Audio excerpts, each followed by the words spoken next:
This is BBC One in the South, and now South Today with Roger Finn and Sally Taylor. Hello and welcome to South Today. In tonight's programme, anger and disbelief after the floods. A special investigation into why the lessons of the past were not heeded. Well, I suppose they thought, as they said, that it would never happen again, and that's why they built them. Fun on the water turns to tragedy as two speedboats collide, killing one of the drivers. And forced to close down after 60 years, the riding school that's taught the best. At the moment, I don't know what our future is. It's fairly bleak.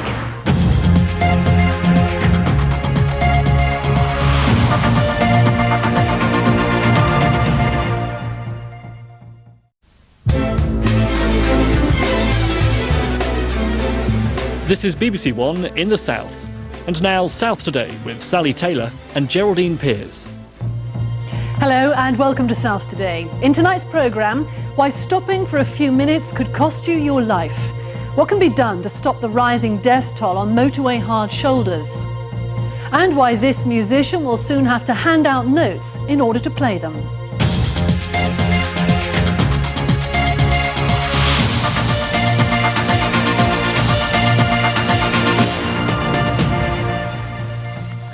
Also, more and more people are cooking Indian food at home. We'll be finding out how different it is from the food you get in an Indian restaurant. First though, here's Geraldine. Good evening. The death of a man from Oxford on the hard shoulder of the... Hello and welcome to South Today. In tonight's programme, the party's over. A man who organises illegal raves is given an antisocial behaviour order banning him from holding any more. A fair cop or rough justice, how you're more likely to get one of these in Oxford than almost anywhere else in the country. Later on, we'll have a sneak preview of a statue of football legend Bobby Moore that's destined for the new Wembley Stadium. And we've got some amazing pictures of what happened when an octopus attacked a mini submarine.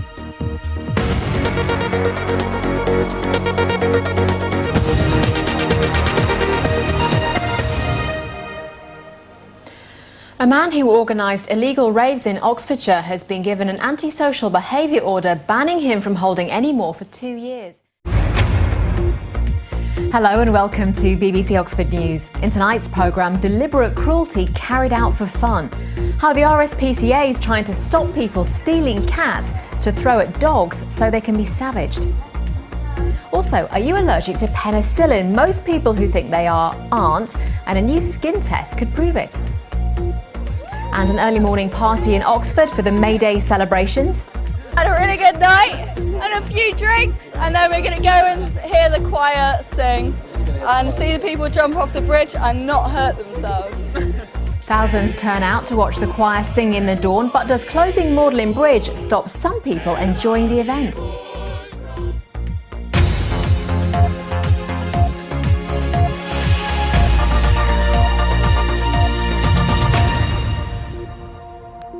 Teenagers on an estate in Oxford have been stealing cats and throwing them as bait to their dogs so they can be savaged.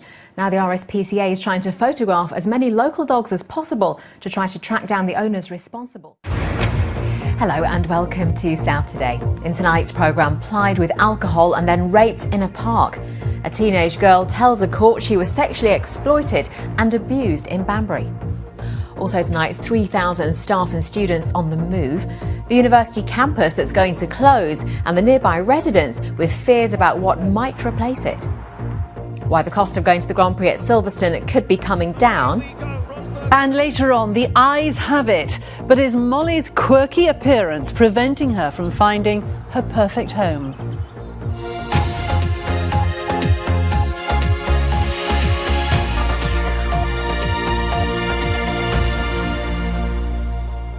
Good evening. A jury's been hearing how a 14-year-old girl from Banbury was passed around a group of men for sex. Hello, welcome to the final programme from us here at South Today in Oxford. In tonight's programme, a rise in the number of people seeking help for addiction. Wayne tells us about his recovery from alcoholism at a treatment centre in Oxfordshire. Also, the path to school parents say is unsafe and want free bus journeys to continue for their children. And 22 years after we started, as we say goodbye, we look back at some of the stories we've covered.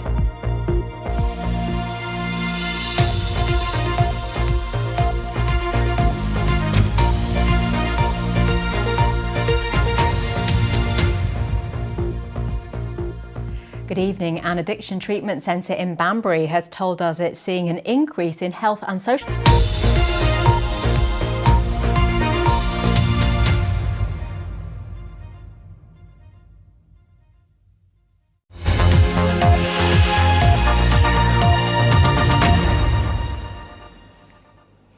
Good evening. We begin tonight with the aftermath of the storms which have spread across the region over the past 24 hours. A bungalow has been destroyed by lightning in the Cambridgeshire Fens and thousands of people found themselves without power. Hello and welcome to Tuesday's Look East.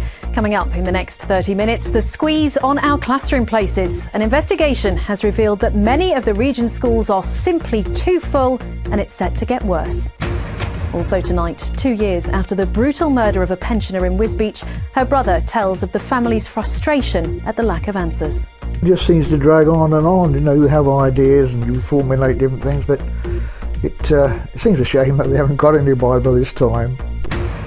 We'll be here later in the programme with a recruitment drive for lock keepers. As our waterways get busier, the search is on for volunteers to keep the age-old tradition alive. And 1 year on, it's dangerous and still on the run. Britain's most wanted bird.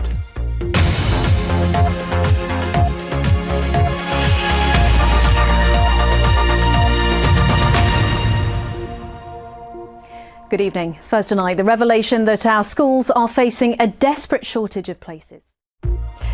Thank you, Clive. Hello and welcome to Friday's Look East. Coming up.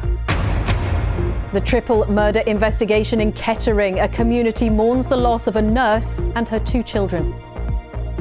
All are in very shock and we can't recover from the sadness that we had, and we are sending prayer to whole family. Spiked by injection on a night out. Sophie's warning to others who are heading out tonight. Meanwhile, we're out on patrol in Luton with the officers trying to keep people safe. And it's Monday, 23rd of April. Good evening and welcome to a new week on Look East. From our first programme to the last, as we broadcast for the final time from the Cambridge studio.